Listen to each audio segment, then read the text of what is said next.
Imagine a country where gasoline is cheaper than water, where the government tells people, "You don't even need to work. We will take care of everything." And for years, everyone believes it. Then one day, you walk into a supermarket with money in your hand, but the shelves are empty and there is nothing to buy. This is not a story about war, and it is not a story about a natural disaster. This is the story of Venezuela, and it is a warning for the entire world. Venezuela had so much oil that, if its value were shared properly, every citizen could have become a millionaire. This is not an exaggeration. It is simple math. Yet today, people stand in long lines just to buy basic necessities. The real question is not why Venezuela became poor, but how a country that was once incredibly rich collapsed so completely. In the 1960s, Venezuela was known as the Saudi Arabia of the West. It had massive oil reserves, a strong currency, a growing middle class, and close trade ties with the United States. Caracas looked like a modern dream city, filled with bright lights, imported cars, and luxury stores.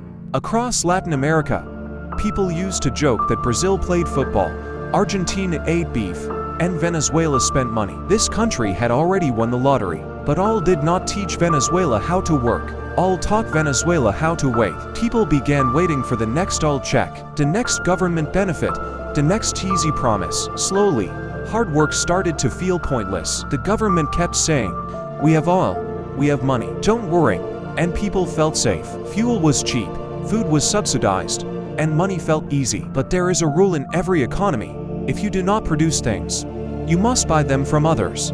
Venezuela slowly stopped producing. Factories closed, local businesses disappeared, and imports increased. Shoes came from abroad, food came from abroad, and medicine came from abroad. All money kept flowing in, but it flowed straight back out to other countries. Venezuela was no longer behaving like a nation that builds things. It was behaving like an ATM machine. Then one day, oil prices dropped.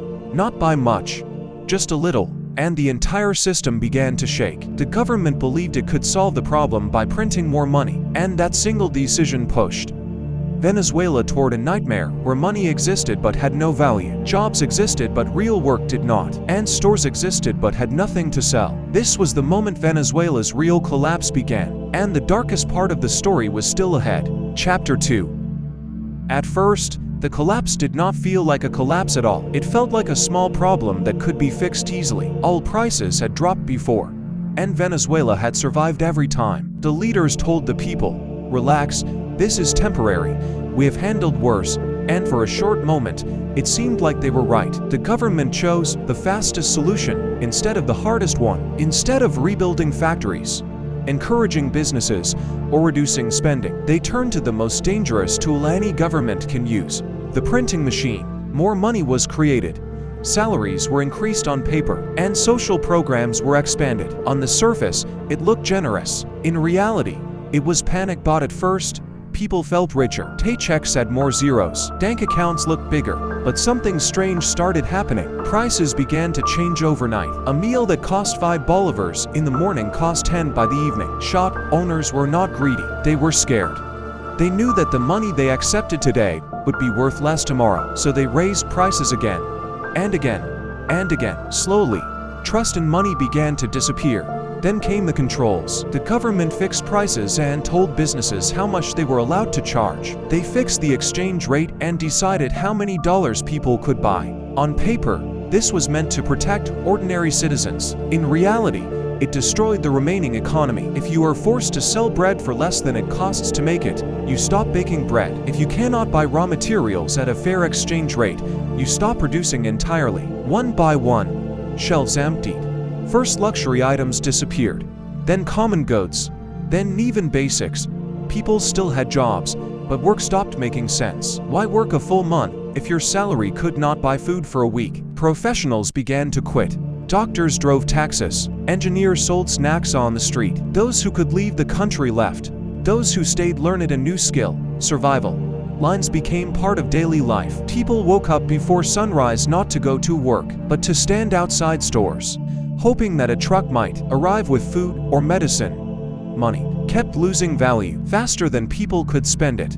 Cash became a problem instead of a solution. People carried bags of bills to buy simple items. Some stores stopped accepting local currency altogether. Barter returned, Food was traded for services. Medicine was traded for clothes.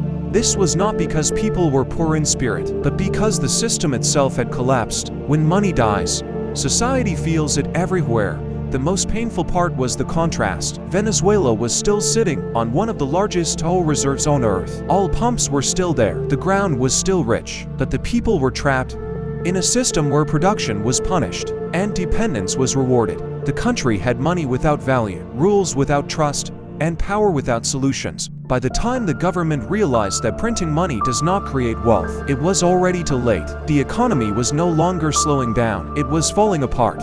And this is where the story becomes bigger than Venezuela, because what happened next was not just an economic failure, it was a human one. In the final chapter, we will see how this collapse changed daily life, broke families, emptied cities, and delivered a lesson that every oil-rich nation and every modern economy cannot afford to ignore. Chapter 3. By the time the world finally started paying attention, Venezuela was no longer just struggling, it was emptying out. Families were not leaving because they wanted a better life, they were leaving because staying had become impossible. Parents sent their children across borders with nothing but backpacks and phone numbers written on paper. Entire neighborhoods went silent. The brightest minds, the workers, the professionals, the people who once kept the country running, walked away from the land they loved, not because it failed them once, but because it failed them every single day.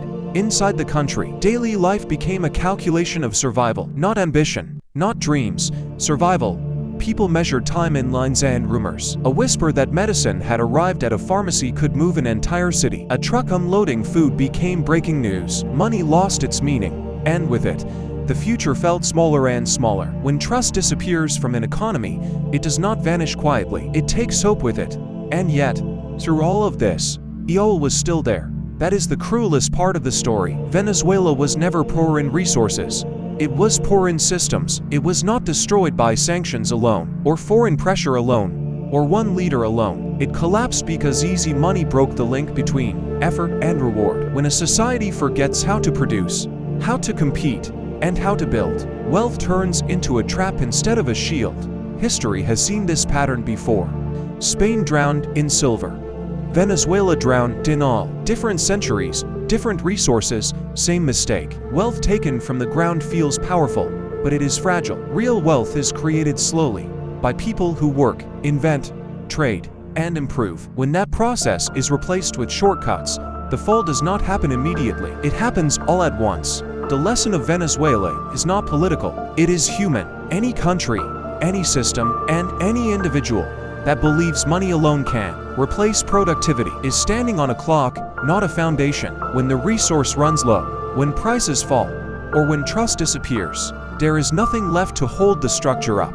Venezuela's story is still being written, and its future is not finished, but its warning is already clear.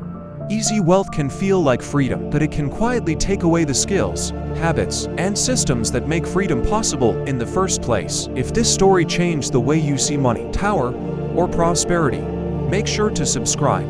On this channel, we break down the real reasons why nations rise, why they fall, and what history is still trying to teach us. Watch the next video, because the next collapse you learn about might feel uncomfortably familiar.